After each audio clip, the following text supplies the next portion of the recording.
여러분 혹시 퀘렌시아라는 단어를 들어보신 적이 있으십니까? 그 퀘렌시아는 스페인어인데 애정 혹은 귀소 본능 혹은 피난처 등을 뜻하는 말로 이 투 경기에서는 투사와의 싸움에서 소가 잠시 쉬면서 숨을 고르는 영역을 이루는 단어입니다. 이때 투장 안에 소를 위한 그런 특별한 공간이 따로 존재하는 것은 아니고 이 투 경기 중에 소가 본능적으로 자신의 피난처로 삼는 곳이 퀘렌시아인데 이때 투사는 퀘렌시아 안에 있는 소를 공격할 수 없습니다. 이 투를 이해하기 위해 수백 번 넘게 투장을 드나든 노인과 바다의 작가 해밍웨이는 퀘렌시아에 있을 때 소는 말할 수 없이 강해져서 쓰러뜨리는 것이 불가능하다라고 썼다고 합니다. 오늘 시편 46편은 성도의 유일하고도 가장 확실한 퀘렌시아는 바로 하나님이심을 선포하고 있습니다. 시편 46편은 하나님은 우리의 피난처시다라는 말이 1절과 7절 그리고 11절에서 세 번이나 반복하여 강조되어 나타나고 있기 때문입니다.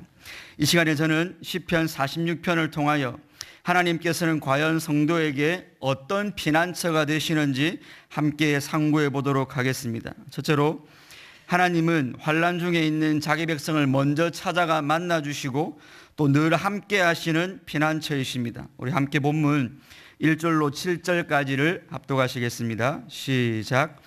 하나님은 우리의 피난처시오 힘이시니 환난 중에 만날 큰 도움이시라. 그러므로 땅이 변하든지 산이 흔들려 바다 가운데 빠지든지 바닷물이 솟아나고 뛰놀든지 그것이 넘침으로 산이 흔들릴지라도 우리는 두려워하지 아니하리로다. 셀라. 한 시내가 있어 나뉘어 흘러 하나님의 성 곧 지존하신 이의 성소를 기쁘게 하도다. 하나님이 그 성중에 계심에 성이 흔들리지 아니할 것이라. 새벽에 하나님이 도우시리로다. 문나라가 떠들며 왕국이 흔들렸더니 그가 소리를 내심에 땅이 녹았도다. 만군의 여호와께서 우리와 함께 하시니 야곱의 하나님은 우리의 피난처시로다. 셀라. 아멘. 오늘 시인은 본문 1절에서 하나님께서 우리의 피난처시요 힘이시니 환난 중에 만날 큰 도움이시다라며 언유법을 통해 하나님의 어떠하심을 설명하고 있습니다. 하나님이 피난처와 같은 진짜 어떤 공간이나 힘과 같은 에너지나 도움과 같은 추상적이신 분은 아니지만 피난처, 힘, 도움이 내포하고 있는 개념을 가지고 와서 보이지 않는 하나님을 더욱더 실감나게 표현하고 있는 것입니다. 특별히 시인은 시의 첫 구절에서 천지를 창조하신 전능하신 하나님을 나타내는 하나님의 성호인 엘로힘을 가지고 와서 천지를 창조하신 전능의 하나님께서 능히 자기 백성의 피난처요 힘과 도움이 되신다는 사실을 노래하고 있습니다.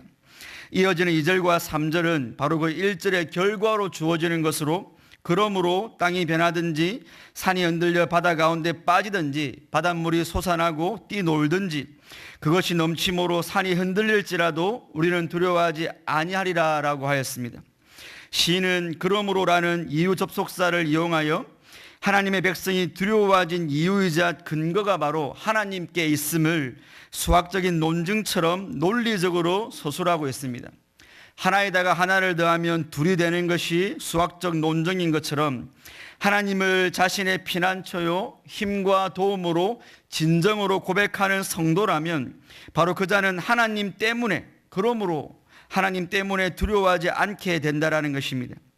하지만 2절과 3절에서 묘사하는 시인이 만난 환난들은 인생들이 두려움을 쉽게 떨쳐낼 수 있을 만큼 가벼워 보이지는 않습니다. 시인은 성도가 당할 수 있는 환난을 모든 것들의 기초가 되는 땅이 완전히 변할 정도의 대격변으로 표현하고 있습니다. 또한 피조물들 가운데 가장 견고한 산이 흔들려서 바다에 곤두박질 치는 천재지변과 바닷물이 소리를 내며 경랑을 일으켜 견고한 산마저 요동케 하는 것으로 묘사하고 있기 때문입니다. 1절에서 하나님을 힘과 도움과 피난처로 은유법을 통해 표현했던 시인은 인간이 당하는 최악과 또 최대의 환난을 자연재해를 비유로 들어 그 환난의 위험성과 심각성과 파괴성을 또한 실감나게 표현하고 있는 것입니다. 특별히 바닷물이 솟아나고 뛰어놀고 산이 흔들린다라는 동사는 일시적이고 단회적인 동작을 의미하는 것이 아니라 이 반복적이고 지속적인 의미를 가진 것으로 이 바다의 광란과 같은 환란이 밀물과 썰물처럼 저와 여러분들의 인생에 반복적이고 지속적으로 찾아오는 것을 잘 묘사하고 있습니다. 하지만 시인은 땅이 흔들리는 것과 같고 바다의 높이는 경랑과 같은 환란으로 가득 찬 인생 중에 하나님만이 성도가 안전하게 피해 쉴 수 있는 피난처요 또 힘과 도움이심을 노래하고 있습니다. 중요한 것은 환란 중에 만날 큰 도움이시다라는 시인의 고백에서 알 수 있는 것처럼 피난처이시며 도움이신 하나님은 언제라도 죄인이 만날 수 있는 분이라는 사실입니다. 여기 만날 수 있다로 번역된 히브리어는 찾아내다, 발견하다라는 단어인데 오늘 본문에서는 수동태로 사용되어서 이 동사의 주체가 인간에게 있지 않고 하나님께 있음을 잘 보여주고 있습니다. 즉 성도 스스로 피난처이신 하나님을 찾아내고 발견해내고 그 피난처로 숨어 들어갈 수 있는 것이 아니라 하나님 편에서 자신을 먼저 나타내 주시고 하나님이 자신을 피난처로 먼저 제공해 주셨다는 의미가 내포되어 있는 것입니다. 그러므로 오늘 시편 46편의 시인은 이 세상의 영적이고 육적인 모든 환난 가운데 있는 자들에게 인생이 감히 스스로 찾을 수 없고 감히 또한 범접할 수조차 없는 그 하나님께서 먼저 찾아와 주심으로 우리가 언제라도 만날 수 있고 또 도움을 얻을 수 있는 피난처로 주어졌다는 그 복음의 기쁜 소식을 선포하고 있는 것입니다. 이상과 같이 살펴본 1절과 3절에서 하나님이 어떠한 피난처이심을 선포했다면 이어지는 4절과 7절에서는 피난처이신 하나님께서 보호하시는 그 대상이 누구인가에 대하여 설명하고 있습니다. 4절에서는 시내에서 흘러나오는 잔잔한 물을 머금고 기쁨에 차 있는 성을 하나님의 성으로 언급하고 있고 5절에서는 하나님이 계심으로 흔들리지 않는 그 성이 다시 한 번 더 언급되어 있습니다. 여기 5절과 4절에 공통적으로 언급된 성은 1차적으로는 예루살렘 성을 가리키는 것입니다. 하지만 실제적으로 예루살렘 성에서는 본문과 같이 묘사되어 있는 한 시내에서 나뉘어 여러 가지 지류로 흐르는 강이 없다는 사실과 예루살렘은 절대로 무너지지 않는 난곡불락의 성이 아니었으므로 오늘 본문의 성은 예루살렘이 상징하는 하나님의 자기 백성들을 가리키는 것입니다. 특별히 신약에서는 예수님의 신부인 교회를 가리킬 때 계시록에서 거룩한 성 새 예루살렘이라 하였기에 앞에 해석을 더욱더 지지해주고 있습니다. 그러므로 하나님의 백성들인 교회는 비록 세상에서 바닷물이 경랑을 일으켜 산을 흔드는 것과 같은 환난에 직면할지라도 피난처이신 하나님으로 말미암아 은혜의 강에서 나뉘어 흘러오는 그 안식과 그 평강과 그 기쁨 속에서 안연히 거할 수 있는 존재들임을 묘사하고 있는 것입니다. 뿐만 아니라 2절에서는 세상의 기초인 땅이 변하든지 견고함의 상징인 산이 흔들려 바다에 곤두박질 치는 환란이 있었지만 피난처이신 하나님께서 자기 백성과 함께 하시기에 그 성, 그 예루살렘, 그 교회, 그 하나님의 백성은 흔들리지 않을 것을 오늘 본문은 보장하고 있습니다. 5절 하반절에 새벽에 하나님이 도우신다라고 했는데 여기 새벽은 단순히 해 뜨기 전에 물리적인 시간을 의미하는 것이 아니라 인생들이 모든 활동을 쉬고 있는 무활동의 상태와 혼돈이 물러가고 빛이 밝아오는 그 시점을 의미하는 것입니다. 그러므로 새벽에 하나님이 도우시리라는 구절은 자기 백성을 압제하는 어둠의 세력들을 하나님이 소멸하시는데 그 하나님의 소멸하신 역사에 인생의 도움이라는 것은 전혀 필요 없다는 것을 고백하는 것입니다. 6절에서 뭇나라가 떠들며 왕국이 흔들렸더니 그가 소리를 내심에 땅이 녹았도다라고 했습니다. 이 구절에서 떠들며로 번역된 단어는 3절에서 바닷물이 솟아나고에 해당되는 단어와 동일한 어근에서 파생된 단어이고 흔들렸다로 번역된 단어는 앞에 단어에서 산이 흔들려서 사용된 단어와 동일한 어근을 가지고 있습니다. 그러니까 시인은 하나님의 백성을 위협하는 세력을 앞에서는 이 바닷물의 솟구침과 땅의 흔들림으로 표현했고 6절에서는 똑같은 그 환란을 나라가 떠돌고 나라가 흔들리는 것으로 묘사하고 반복하여 표현하고 있는 것입니다. 6절 하반절에서 하나님이 소리를 내심에 땅이 녹았도다라고 했는데, 여기 녹았도다라고 번역된 단어는 하나님이 이방 민족들을 심판하실 때 사용한 단어입니다.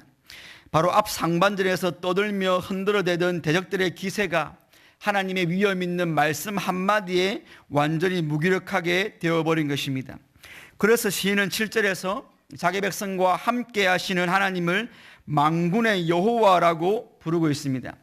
여기 만군의 여호와라는 표현은 전쟁과 관련된 용어인데, 전 우주에 대한 여호와 하나님의 통치권을 직접적으로 나타내는 호칭입니다. 동시에 시인은 그 우주적인 통치권을 가진 초월자로서 전쟁에 능하신 여호와 하나님께서 야곱의 하나님이시다라고 표현하고 있는데, 여기 야곱의 하나님은 이스라엘을 자신의 언약 백성으로 삼아주신 하나님을 강조할 때 사용하는 단어입니다. 그러니까 7절의 표현은 이 세상을 초월하여 전 우주의 통치자로 계신 만군의 여호와 그분께서 어떻게 자기 백성과 함께 하시며 그들의 피난처가 되어주시는가 하면 바로 언약으로 자신을 백성과 묶으심으로 가능해졌다는 이 놀라운 사실을 밝혀주고 있는 것입니다. 전 우주의 만군의 여호와께서 언약으로 자기 백성과 자기를 묶어버리신 야곱의 하나님이 되어주심으로 그 언약대로 자기 백성과 함께 거하시면서 자기 백성의 피난처가 되어주시는 것입니다. 성도 여러분, 우리가 아마 동물의 왕국과 같은 프로그램을 통해서 이 작고 약한 동물들이 포식자의 공격을 피해 미리 파둔 굴로 재빠르게 도망치는 것을 한 번쯤은 보셨을 것입니다. 일단 그 굴로 들어갈 수만 있다면 포식자가 아무리 강하다고 해도 그 약하고 작은 동물은 그 피난처 안에서 안연히 거할 수 있는 것처럼, 오늘 본문은 성도가 안연히 거할 수 있는 곳은 오직 환난 날에 만날 큰 도움이 되어주시며 또 피난처가 되어주시는 하나님 밖에 없음을 저와 여러분들에게 알려주고 있습니다. 그러므로 창조와 권능의 하나님을 피난처로 삼은 자들은 오늘 시인과 같이 그 하나님 안에서만 세상이 주는 환난으로 인하여서도 두려워하지 않을 수가 있습니다. 하지만 혹 성도가 창조와 권능의 엘로힘의 하나님께서 우리의 피난처가 되어주신다는 사실을 알고서도 하나님을 모르는 불신자와 같이 여전히 세상이 주는 염려와 또 두려움 속의 삶을 살아가고 있다면, 그것은 칼빈의 말처럼 우리를 도울 하나님이 하늘에 더 이상 없다고 말하는 것과 같은 것이며, 그것은 하나님의 영예를 훔치는 행위이며 매우 부끄럽게도 우리의 그런 행위와 그런 언행들을 통하여 하나님을 모욕하는 것이 되는 것입니다. 오늘 본문은 전능의 능력으로 전 우주를 통치하시는 하나님을 나의 피난처로 삼는 것이 결단코 어렵지 않음을 가르치고 있습니다. 그 하나님은 저와 여러분들이 무슨 고행을 하거나 어려운 테스트를 통과해야 하거나 3000배나 10,000배와 같은 남들과 다른 치성을 드려야 되거나 무슨 재물을 드려서 그분의 환심을 사야만 우리를 만나주시고 우리와 함께 하시고 우리 가까이 내려오시는 그런 분이 아니기 때문입니다. 하나님께서는 우리의 피난처가 되어주시기 위해 우리를 먼저 찾아오신 친밀하신 하나님이라고 성경은 말씀하고 있습니다.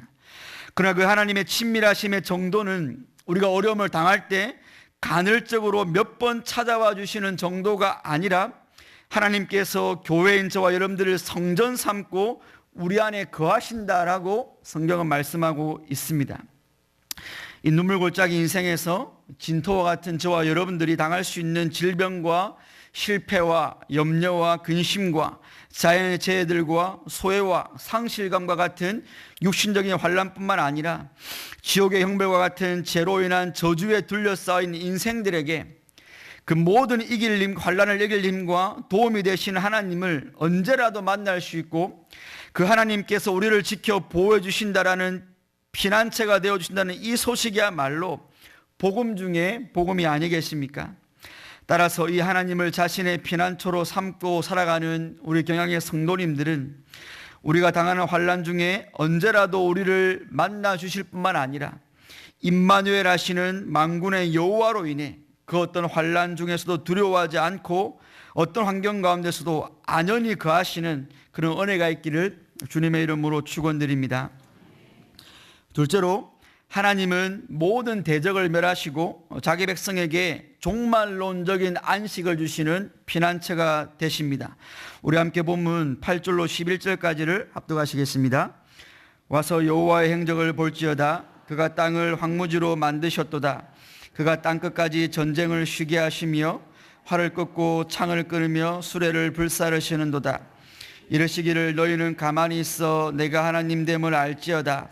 내가 문나라 중에서 높임을 받으리라. 내가 세계 중에서 높임을 받으리라 하시도다.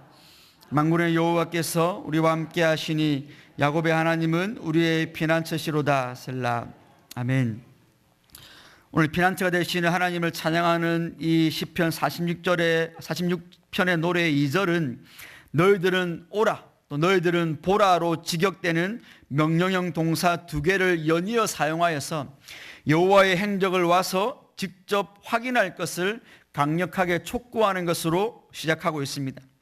와서 직접 확인해야 할 여호와의 행적이란 바로 그 뒤에 나오는 대로 여호와께서 땅을 황무지로 만드신 것을 가리킵니다.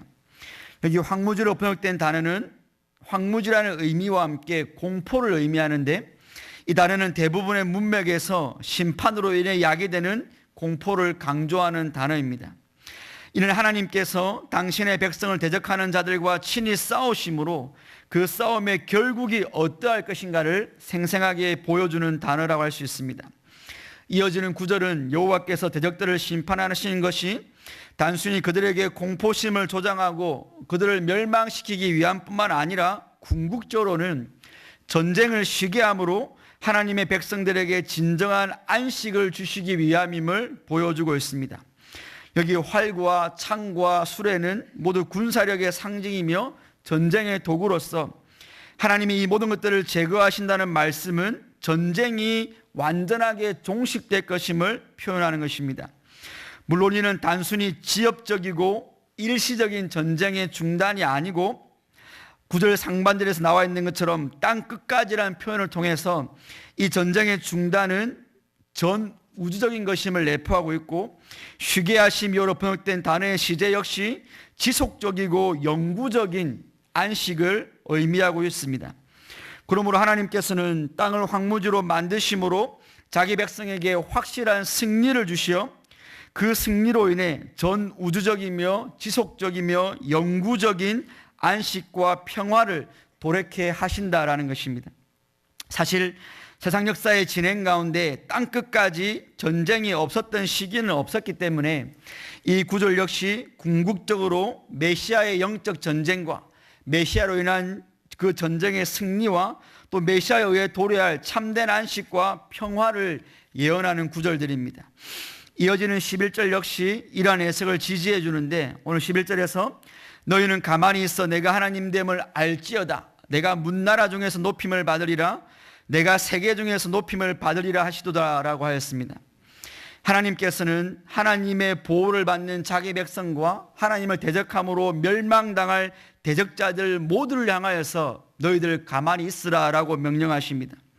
여기 가만히 있으라는 명령은 단순히 동작을 멈추라는 의미가 아니고 인간적인 계획을 세우지 말고 하나님의 위엄과 주권 앞에 완전히 순복하라라는 의미입니다. 저와 여러분들이 경험적으로 아시는 바대로 하나님의 이와 같은 명령이 떨어지면 인생들은 두 분류로 나누어집니다. 한 부류는 스스로 교만하여 가만히 있으라는 여호와의 명령을 거역하며 하나님께 불순종하는 자들이고, 또 다른 부류는 그 명령 앞에 겸손하게 순종하는 자들입니다.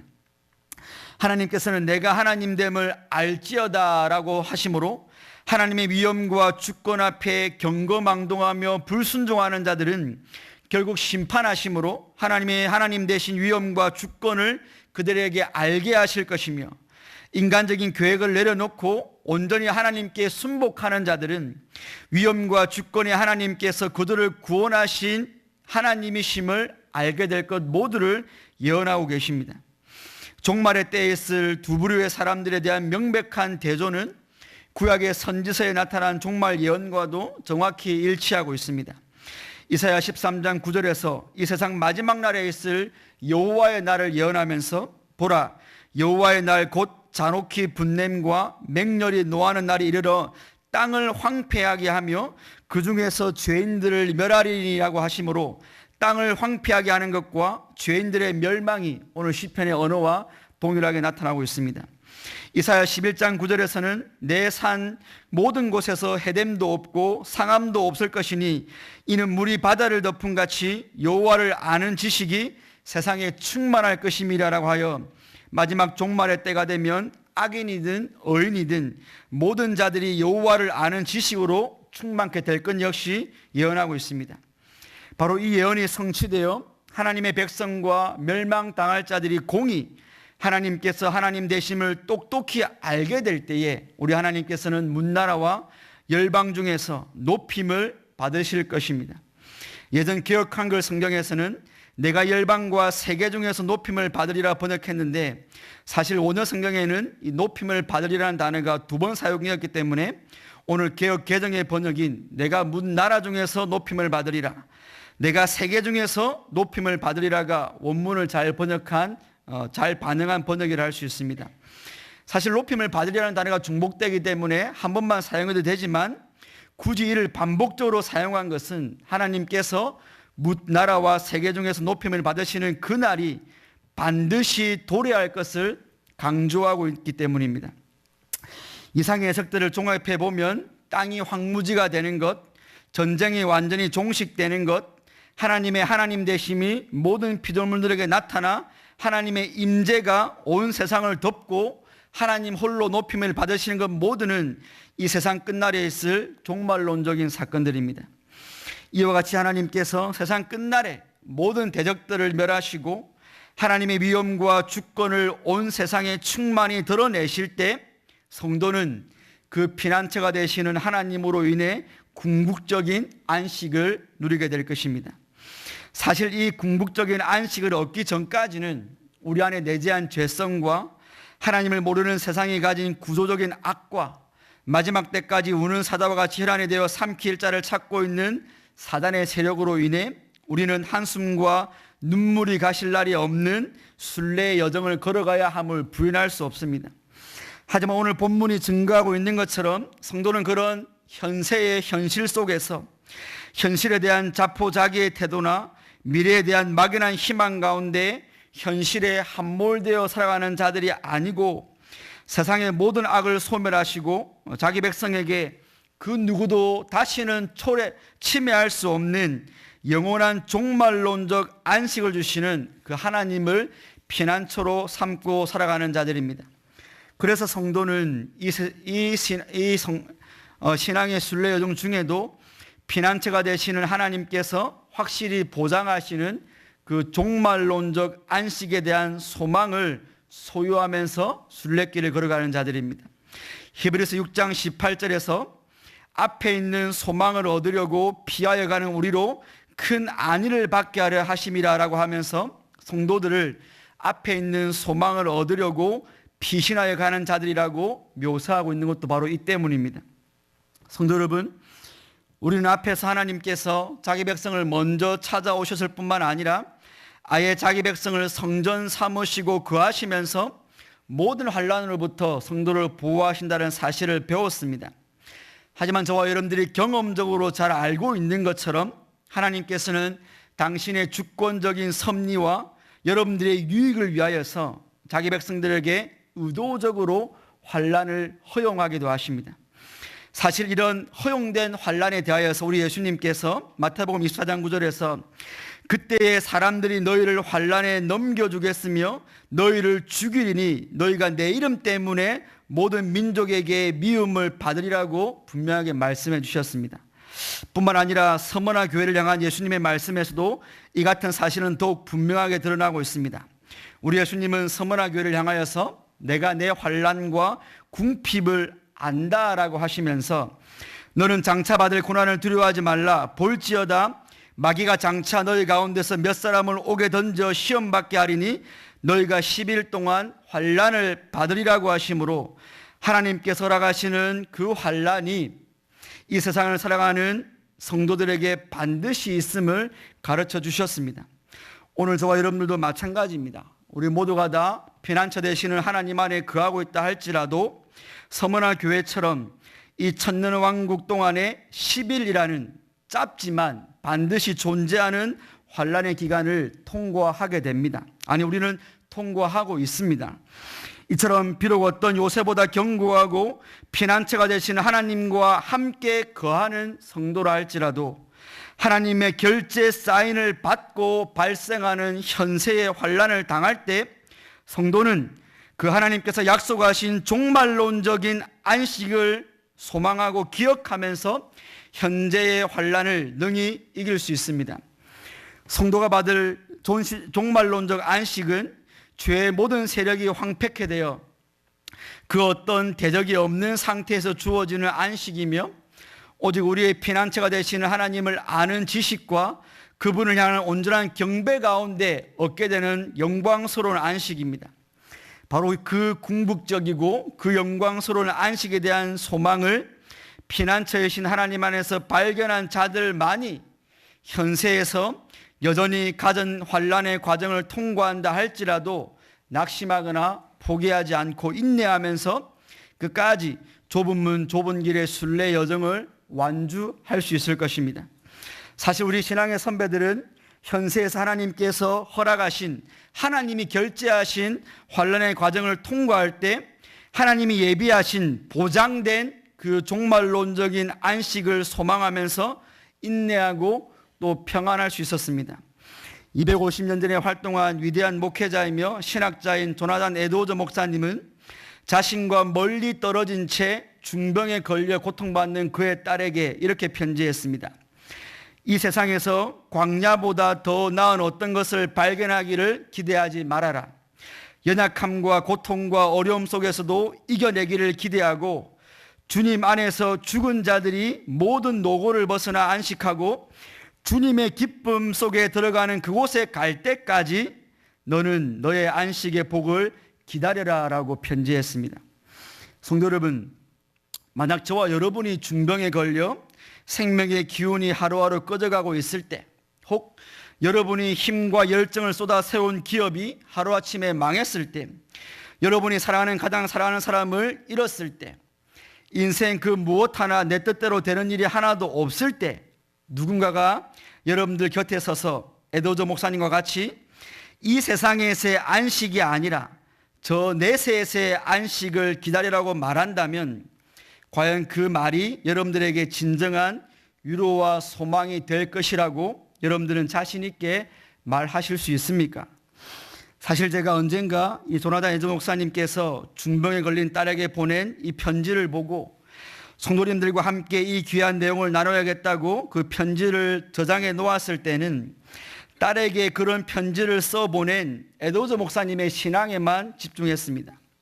그런데 설교를 준비하면서 이 편지의 내용을 더 생각하는 중에 저는 자기 아버지로부터 그런 편지를 받았을 딸의 심정이 어떠했을지, 과연 그 딸은 하나님께서 예배해 놓으신 그 종말론적 안식으로 말미암아 현세에서 당하는 질병과 외로움과 고독함의 환란들을 잘 이겨내었을지가 더 궁금해졌습니다.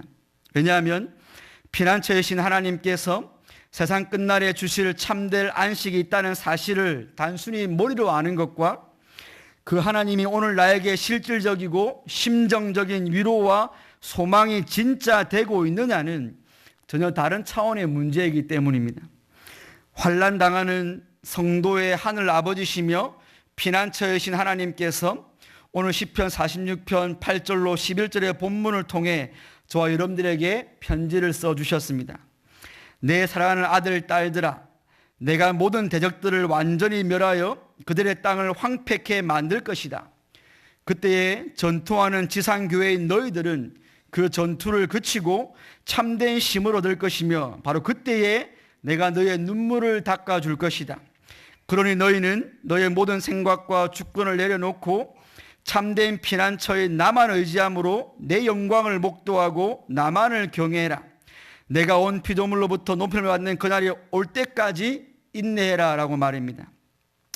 하나님께서 보내신 이 사랑과 위로의 편지를 받고 만군의 여호와께서 우리와 함께 하시니 야곱의 하나님은 나의 피난처시로다 라고 찬양하시며 보장된 종말론적 안식으로 말미암아 현세의 고난들을 넉넉히 이기시는 성도님들 되시기를 주님의 이름으로 축원드립니다.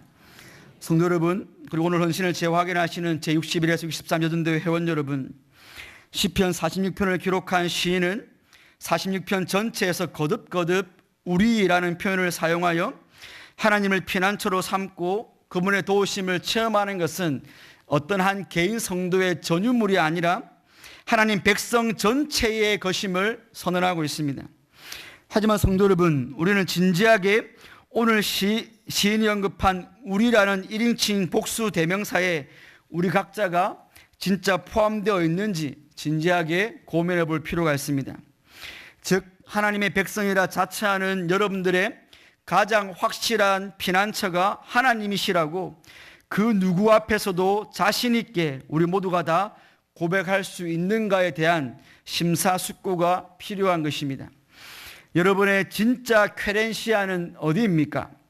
여러분이 세상의 위협으로부터 가장 안전하다고 느끼는 그곳, 여러분이 진짜 힘들고 지쳤을 때 샘을 얻는 그 쾌렌시아는 정말로 어디입니까?